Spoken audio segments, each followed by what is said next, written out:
Hello दोस्तों, नमस्कार। भोजपुरी फिल्मों के जुबली स्टार दिनेश लाल यादव निरहुआ जी से संबंधित मैं आप लोगों को कुछ जानकारी देने वाला हूं। तो आगे आप लोगों से रिक्वेस्ट करता हूं, जानकारी पाने से पहले हमारे चैनल पे पहली बार हो तो हमारे चैनल को आप लोग सब्सक्राइब कर दीजिए। दोस्तों, दिनेश लाल यादव निरहुआ जी पूर्व सांसद थे आजमगढ़ के। शायद आप लोगों को पता ही होगा कि वो पूर्व सांसद थे और जो है कि आजमगढ़ से वो लोकसभा का जो इलेक्शन लड़े थे, उस इलेक्शन में वो जो है कि बुरी तरह से हार गए थे। और जो है कि हारने के बाद दिनेश लाल निरहुआ जी आजमगढ़ नहीं छोड़े और उस समय जो है कि जाकर के माननीय आदित्यनाथ योगी जी से मुलाकात की और योगी जी ने उनको सांत्वना दिया, बोले कि आपने बहुत अच्छा मेहनत किया, आपने बहुत अच्छा काम किया और जो है कि आपको कहीं छोड़कर, आजमगढ़ छोड़कर कहीं जाना नहीं है। तो इस पर दिनेश लाल यादव निरहुआ जी अपने सोशल मीडिया प्लेटफॉर्म के ज़रिए ये कुछ फ़ोटो शेयर किए और फोटो में यह सब वो लिख रहे थे। तो दिनेश लाल यादव निरहुआ जी तो काफ़ी दिनों तक वहाँ पर ही थे, आजमगढ़ में ही थे। कई महीनों तक आजमगढ़ में थे। जो है कि जो कार्य नहीं हो रहा था तो सभी का कार्य करवाए और अपने आजमगढ़ में जो उनका आवास था, आवास पर जो है कि बैठे थे। तो कई लोग उनसे मिलने के लिए भी रोज़ आते थे और आते थे, अपनी समस्या बताते थे, समस्या का समाधान भी करते थे। लेकिन दिनेश लाल निरहुआ जी बोले थे कि आजमगढ़ छोड़कर नहीं जाएंगे, लेकिन वो आजमगढ़ छोड़ करके चले गए हैं। जी हाँ दोस्तों, आप लोगों को पता ही होगा कि आजमगढ़ छोड़ करके वो प्रयागराज चले गए हैं, प्रयागराज में अपनी फिल्मों की शूटिंग कर रहे हैं। तो वहाँ पर जो है कि जैसे उनकी फिल्म की शूटिंग कंप्लीट हो जाएगी, पूरी हो जाएगी, तो वो तुरंत आजमगढ़ में ही आएंगे और कहीं नहीं जाएंगे, आजमगढ़ में ही आएंगे। क्योंकि आजमगढ़ में डबिंग का जो व्यवस्था है, यानी कि फ़िल्म अगर शूट हो जाता है तो उसके बाद एक बार डबिंग किया जाता है। तो फ़िल्म बिना डबिंग के अधूरा रहता है। कोई भी भोजपुरी फ़िल्म, हिंदी फ़िल्म हो या कोई वेब सीरीज़ हो, तो अगर जब तक उसकी डबिंग कंप्लीट नहीं हो जाती है, समझ लीजिए कि वह फ़िल्म पूरी तरह से अधूरा है।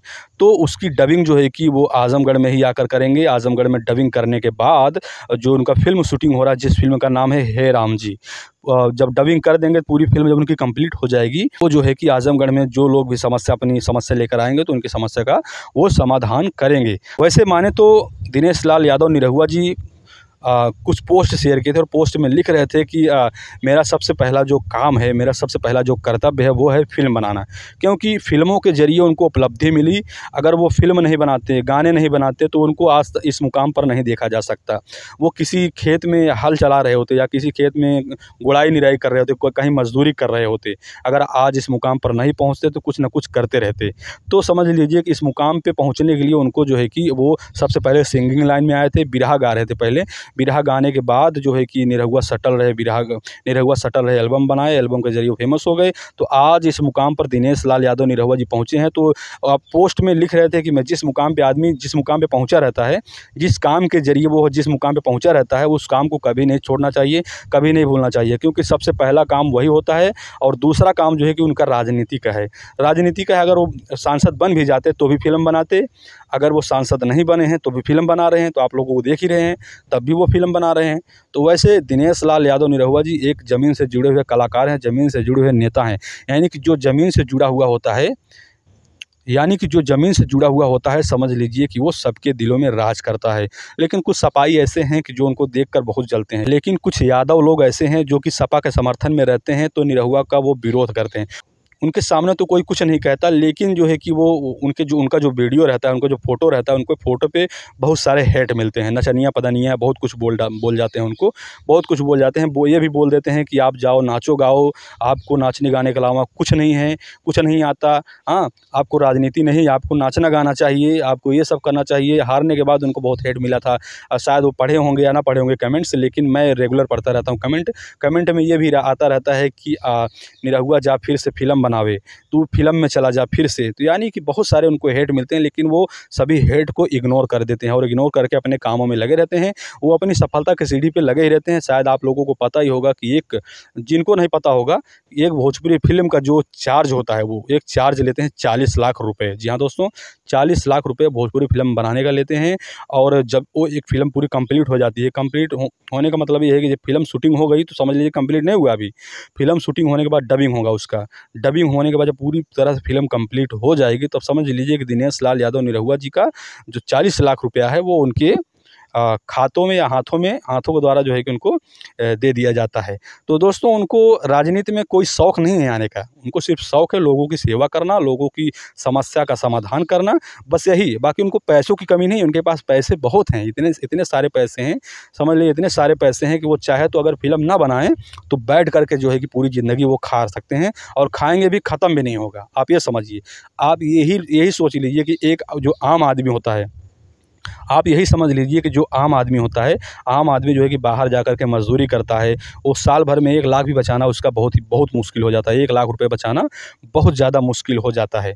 लेकिन आप ये समझिए कि अगर 20 दिन यानी 30 दिन में अगर उनको 40 लाख रुपए मिल रहे हैं, तो भैया 20 दिन मिल रहे हैं ना, मेहनत भी कर रहे हैं, क्योंकि वो एक्टिंग दिखा रहे हैं। क्योंकि फ़िल्म जगत में बहुत सारे पैसे हैं, बहुत सारे पैसे हैं। अगर आपके अंदर कला है, अगर आप भी फेमस होना चाहते हैं, निरहुआ जी कहते हैं कि अगर आप भी फेमस होना चाहते हैं, तो आप उस ज़माने में जो है कि यूट्यूब नहीं था, लेकिन अब ज़माने में यूट्यूब आ गया है, इंस्टाग्राम आ गया है, फेसबुक आ गया है। तो आप उसके ज़रिए, इस ज़माने में यूट्यूब आ गया है, फेसबुक आ गया है, इंस्टाग्राम आ गया है, और बहुत सारे ऐसे सोशल मीडिया प्लेटफॉर्म आ गए हैं। तो आप अपनी कला को प्रदर्शित कर सकते हैं सोशल मीडिया के ज़रिए, और सोशल मीडिया पे अगर आप फेमस हो गए तो आप बहुत बड़े स्टार बन जाओगे, बहुत बड़े, कुछ कहा नहीं जा सकता। दोस्तों एक बच्चा भाग रहा था, आप लोग जैसा वीडियो देखे होंगे इंस्टाग्राम पे, एक बच्चा भाग रहा था, पीछे से ड्रोन भाग रहा था, बस सिर्फ उसका वही वीडियो वायरल हो गया, उससे वो फेमस हो गया। और एक सोना सुहानी करके एक लड़की है, बिहार की है, वो भी डांस का, ये राजा कहियो माहौर खा के मर जाए, खेसारी लाल यादव जी के गाने पे डांस की थी, तो वो भी फेमस हो गई, वो भी बहुत ज़्यादा हिट हो गई, उसके यहाँ न्यूज़ वाले पहुँच गए। अब बहुत से जो यूट्यूबर हैं उनके पास पहुँच करके जो है उनको मोबाइल फ़ोन दिए, गिफ्ट दिए। तो देखिए अगर आपके अंदर कला है, तो आपको सफल होने से कोई नहीं रोक सकता। लेकिन बस कोई आपका सोशल मीडिया प्लेटफॉर्म यानी कोई प्लेटफॉर्म होना चाहिए, चाहे इंस्टाग्राम हो, चाहे फेसबुक हो, चाहे यूट्यूब हो, तो आप उसके ज़रिए अपना कला जो है कि वहाँ पर दिखा सकते हैं। जैसे ही अपना कला देंगे तो वहाँ पर समझ लीजिएगा आपका वीडियो वायरल हो गया, तो आप बहुत ज़्यादा सफल हो जाओगे।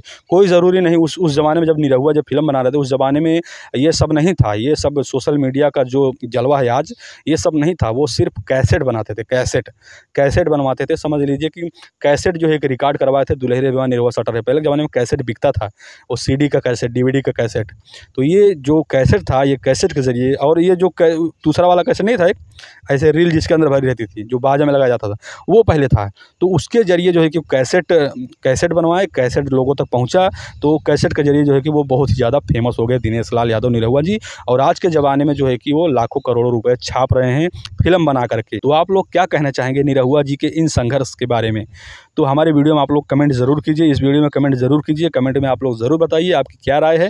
अगर हमारी जानकारी और हमारा वीडियो आप लोगों को अच्छा लगा हो, तो नीचे सब्सक्राइब वाले बटन को दबा करके हमारे चैनल को आप लोग सब्सक्राइब कर सकते हैं। तो दोस्तों मिलते हैं फिर एक नई वीडियो के साथ, नई जानकारी के साथ। तब तक के लिए आप लोगों को बहुत बहुत धन्यवाद।